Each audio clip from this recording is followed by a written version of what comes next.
You know when you're not ready for something, like in this case to do a video, because you just think to yourself, man, if I just had more time or more resources or better weather or more B-roll, it would just be better, so you kind of procrastinate. That's where I'm at right now. But hey, here we go.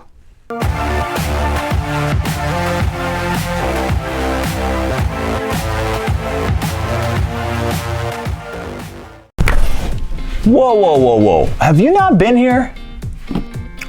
Oh, you have. Okay, good. Well, then you probably know that there's a little bit of a East Side, West Side stigma, right? It's a thing. People get all up in arms. I mean, if you want to start a heated conversation around the water cooler and not talk about politics, throw a little shade at the east or west sides of town and see what happens. Which got us thinking, let's see who would win in an epic showdown, East Side versus West Side. And since Joe Rogan is busy this week, you're gonna get stuck with me officiating this thing. Here we go. Let's get ready to rumble! Sorry, that's just terrible. Amenities. So here we go, round one. Okay, so the West Side totally has more amenities. Sorry, not sorry, an easy win for the West Side.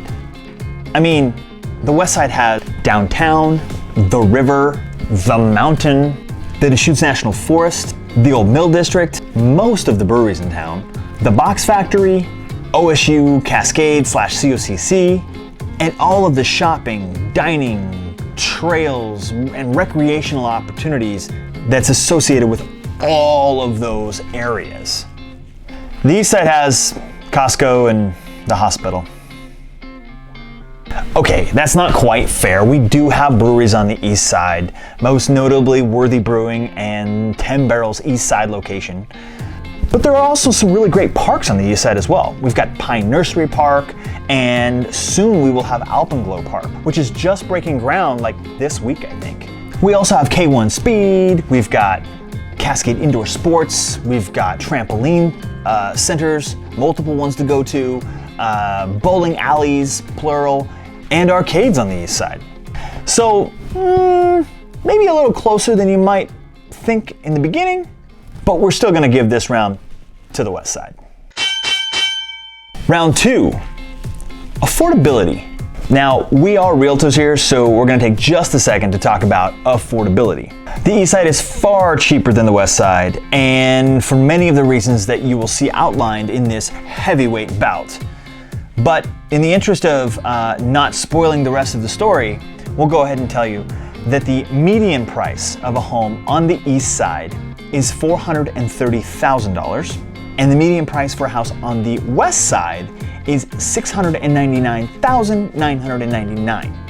I have no idea why the first one was so even, and they couldn't have just rounded up the second number, but that's what they are.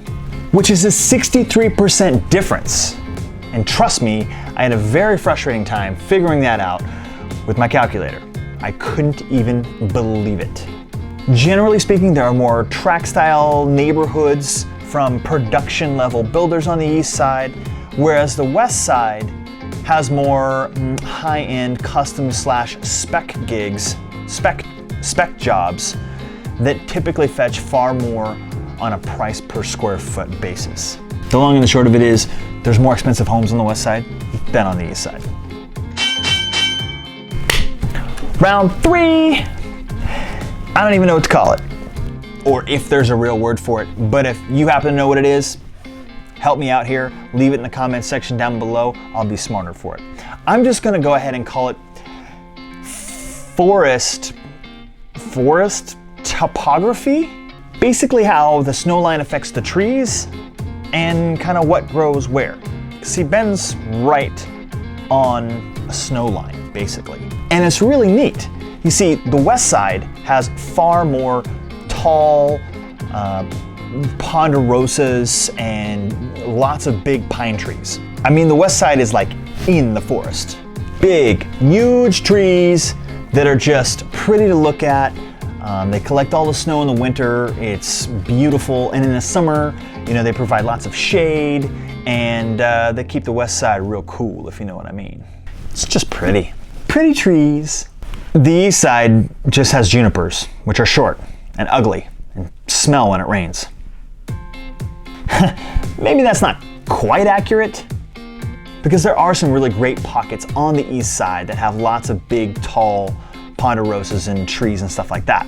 But the east side is certainly more high desert. And the high desert is beautiful in its own right, between the sagebrush and the juniper trees and, you know, the rolling hills that are quite plentiful out east. In fact, if you want a super high-end home on the high desert landscape, I encourage you to check out Pronghorn or Brasada. Stunning views and definitely an awesome high desert feel. Oh, and the junipers really aren't that bad. I mean, they make gin out of juniper berries, right? So, let's call this one a draw. Round 4. Oh, this one's debatable. This one's gonna ruffle some feathers for sure. The views. Now, before you jump to conclusions with your theories and thoughts on what I'm about to say, a large chunk of the west side has a butt on it. Sorry, excuse me? Right, butte, not butt. Don't make that mistake when you move here. It's pronounced butte, not butt. There you go. Aubrey Butte actually obscures more of the views on the west side. Unless, of course, you live on the west side of said butte. And then, of course, you win the view debate hands down. But I would actually argue that the east side, taking a step further back, might actually have better views. See, when you're on the west side, you're almost too close to get a good actual view of the mountains. So, yeah, I'll just say it. I believe the east side actually has better views. Whoa.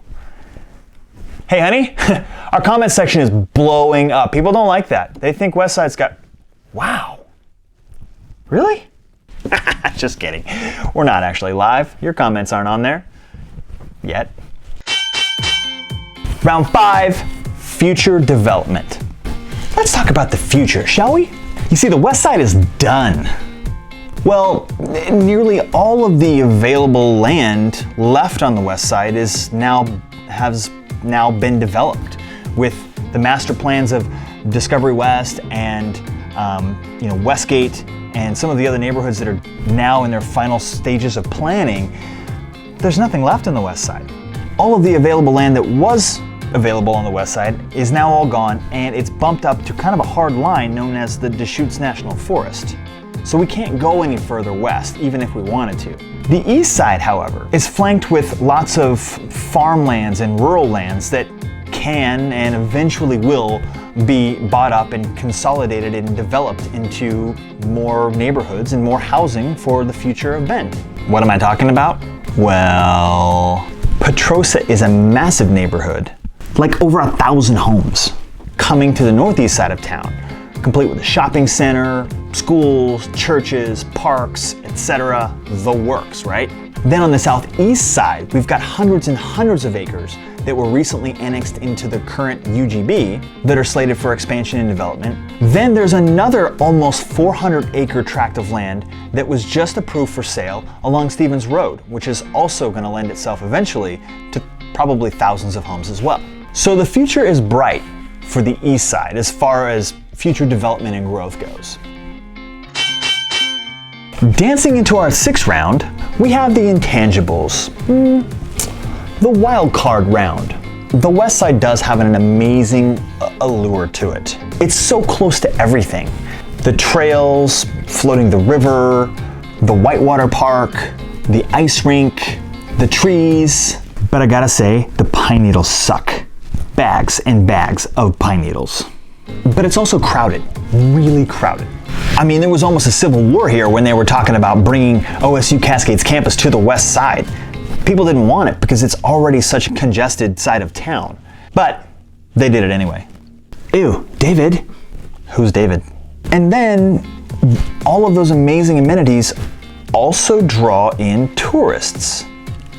Yeah, lots of tourists. So the Eastside doesn't have those amazing amenities, but it also doesn't have the problems associated with them.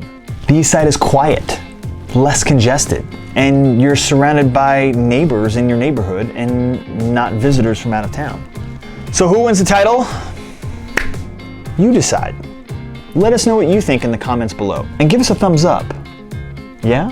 For more information about Bend, check out this video right up here, or you could check out the playlist as well right down here. And as always, be sure to subscribe and hit the little notification bell right over here.